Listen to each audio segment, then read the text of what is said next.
అనంత Brahmananda. Hello, అదే ఇప్పుడే మన బ్రహ్మానందం సినిమా చూసి రావడం జరిగిందనమాట.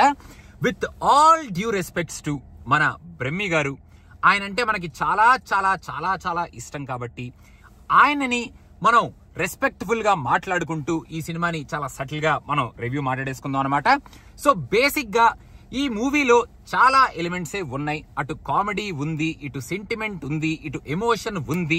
వాళ్ళు చెప్పాలనుకుంటున్న ఒక పాయింట్ ఏదో చెప్పారు. ఆ పాయింట్ తో పాటు మన తాత మనవడు అన్న కైండ్ ఆఫ్ ఒక రిలేషన్షిప్ యాంగిల్ ఉంది. మెయిన్ గా ఈ సినిమాలో core point father and son. మన బ్రహ్మానందం గారు ఆయన కొడుకు గౌతమ్తో తాత మనవడు లాగా యాక్ట్ చేస్తున్నారు అన్న ఒక పాయింట్ ని, ఒక రిలేషన్షిప్ యాంగిల్ ని కొన్ని సీన్స్ లో వాడుకునే కైండ్ ఆఫ్ సీన్స్ కూడా ఉన్నాయి. కాకపోతే ఈ సినిమాలో ఏ ఒక్క సీను అటు కామెడీ అబ్బా ఎరక్కొట్టేసింది కదా, ఫస్ట్ నుంచి లాస్ట్ వరకు లాఫింగ్ రైట్ కదా, అసలు ఏమైనా నవ్వుకున్నామా అన్న ఫీలింగ్ కానీ, అబ్బా ఏమైనా సెంటిమెంటా, అసలు ఈ సెంటిమెంట్ ఇంత స్ట్రాంగ్ గా ఉంది ఏంటి, అసలు ఏడిపించేశారు కదరా సెంటిమెంట్ తో అన్న కైండ్ ఆఫ్ సెంటిమెంట్ మనల్ని ఈ థియేటర్ లోంచి బయటికి పంపించేంత సెంటిమెంట్ ఉంది అని. కానీ అలా అని మన తాత మనవడు వీళ్ళిద్దరి మధ్యలో ఉన్న రిలేషన్షిప్ సీన్స్, వాళ్ళిద్దరి మధ్యలో ఉన్న కెమిస్ట్రీ కానీ, వాళ్ళిద్దరి మధ్యలో మనం థియేటర్ లోంచి బయటకు వచ్చినప్పుడు అబ్బా ఏమైనా రిలేషన్ ఏమైనా ఉందా అసలు అన్న కైండ్ ఆఫ్ ఫీలింగ్ కలిగించే సీన్స్ ఎక్కువగా ఉన్నాయి అని కానీ నాకైతే అనిపించలేదన్నమాట. యాక్చువల్ గా ఈ సినిమాలో కామెడీ కొన్ని సీన్స్ లో ఫెంటాస్టిక్ గానే ఉంది. మనం బాగానే నవ్వుకుంటాం. మెయిన్ గా వెన్నెల కిషోర్ ఆయన చేసే కామెడీ బాగా పండింది అవుట్ ఆఫ్ ఆల్ అని చెప్పాలి.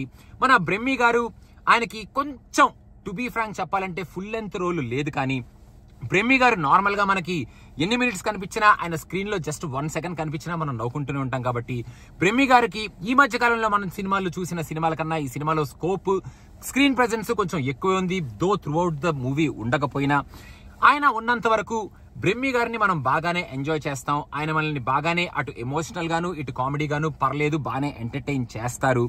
గౌతమ్ కూడా యాక్చువల్ గా కొన్ని చోట్ల అబ్బా బానే పెట్టాడు కదా ఎక్స్ప్రెషన్, అబ్బా బానే వేసాడు కదా సెటైర్, అబ్బా బానే ఇచ్చాడు కదా రియాక్షన్ అనేటట్టు సర్ప్రైజింగ్ కామెడీ సీన్స్ కొన్ని ఉన్నాయి. ఆయన బాగానే ఆ కామెడీ సీన్స్ లో మన వెన్నెల కిషోర్ తో పాటు అటు బ్రహ్మానందం గారితో పాటు వీళ్ళిద్దరితో పాటు బాగానే యాక్ట్ చేశాడు. కానీ ఓవరాల్ గా ఈ సినిమాని ప్యాక్ చేసిన ఎమోషన్ ఏదైతే ఉందో ఆ ఎమోషన్ కానీ, వాళ్ళు చెప్పాలనుకుంటున్న ఒక మంచి పాయింట్, ఆ పాయింట్ ని ఏదైతే వాళ్ళు చెప్పాలి అనుకుంటున్నారో ఆ పాయింట్ ని మెయిన్ గా ఈ మూవీ సెకండ్ హాఫ్ కి వచ్చేటప్పటికే ఎస్టాబ్లిష్ చెయ్యలేదేమో.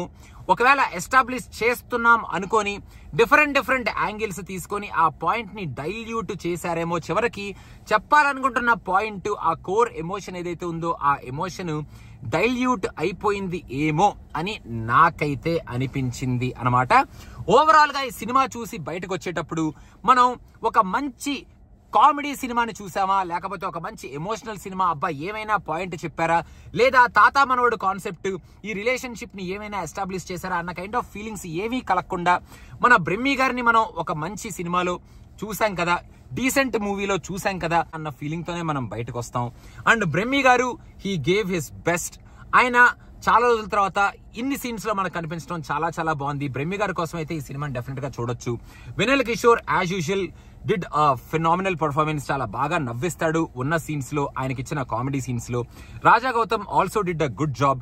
ఇంకా మిగతా క్యారెక్టర్ ఆర్టిస్టులు అందరూ వాళ్ళకి ఇచ్చిన రోల్స్ ని వాళ్ళు బాగానే చేశారు. కానీ సెకండ్ హాఫ్ ఆఫ్ దిస్ మూవీని కొంచెం క్లమ్జీగా, కొంచెం ఏదేదో పాయింట్స్ ని తీసుకొచ్చి ఏవేవో మనకి చెప్పాలనుకుంటున్న పాయింట్ ని పక్కకి పెట్టేసినట్టు ఉన్న కైండ్ ఆఫ్ సీన్స్ ని అవి తీసుకొచ్చి కొంచెం ర్యాండమ్ గా అతికిచ్చినట్టు ఉండే కైండ్ ఆఫ్ కామెడీ సీన్స్ దో కొన్ని మనం నవ్వుకున్నా కూడా కొంచెం ఈ కామెడీ సీన్ ఏంట్రా బాబు ఇలా వచ్చింది, ఎక్కడి నుంచి వచ్చింది అనుకునే కైండ్ ఆఫ్ కామెడీ సీన్స్ ని కొంచెం పెట్టుకుంటూ ఫస్ట్ హాఫ్ ని కొంచెం బాగానే మనం ఎంజాయ్ చేసిన, సెకండ్ హాఫ్ లో టూ మెనీ ఎలిమెంట్స్ ఉండడం వల్ల, కోర్ ఎమోషన్ ఆ పాయింట్ మిస్ అవడం వల్ల ఒక ఫెంటాస్టిక్ ఎంగేజింగ్ కామెడీ సినిమాని, ఎంటర్టైనింగ్ సినిమాని ఆర్ ఒక ఎమోషనల్ సినిమాని చూసాం అన్న ఫీలింగ్ తో మనం థియేటర్ లోంచి బయటకు వచ్చే పరిస్థితి లేదేమో అని నా ఫీలింగ్ అనమాట. బట్ బ్రహ్మానందం గారి కోసం డెఫినెట్ గా మీరు చూడాలి అనుకుంటే ఎక్స్పెక్టేషన్స్ ని కొంచెం తక్కువగా పెట్టుకొని త్రూ అవుట్ ద మూవీ ఒక లాఫ్ రైట్ ఉంటదన్న కైండ్ ఆఫ్ ఫీలింగ్ ని కానీ, ఒక మంచి ఎమోషనల్ ఇది ఉంటదన్న కైండ్ ఆఫ్ ఫీలింగ్స్ ని కానీ, ఒక తాత మనవడు కనెక్ట్ అసలు సూపర్ గా కనెక్ట్ అయిపోతాం కదా అన్న కైండ్ ఆఫ్ ఫీలింగ్ ని కానీ పెట్టుకోకుండా వెళ్తే మీరు జస్ట్ అలా ఒక సినిమాని చూసి ఓకే బ్రహ్మానందం గారిని మనం ఆఫ్టర్ లాంగ్ టైం చూసాం కదా అనుకొని థియేటర్ లోంచి బయటికి వచ్చేస్తారు. ఆ రిలేషన్షిప్ ని ఇంకా కొంచెం స్ట్రాంగ్ గా పెట్టి ఆ తాత మనవడు అన్న యాంగిల్ ని ఇంకా కొంచెం మంచి ఎమోషనల్ గా, because father and son act చేస్తున్నారు కాబట్టి ఆ యాంగిల్ ని ఇంకా కొంచెం కోర్ స్ట్రెంగ్త్ తో చూపించుంటే సెకండ్ హాఫ్ లో ఆ ఎమోషనల్ సీన్స్, ఆ కనెక్ట్, ఆ కెమిస్ట్రీ ఇంకా పండుండేదేమో అనేది నా feeling. But for now it is a okay watch. So guys, Laila movie review is also coming very soon and Captain America review is also coming very soon. Thank you so much and don't forget to subscribe to Cinema Picha. We are coming up with more videos and thank you. Bye bye.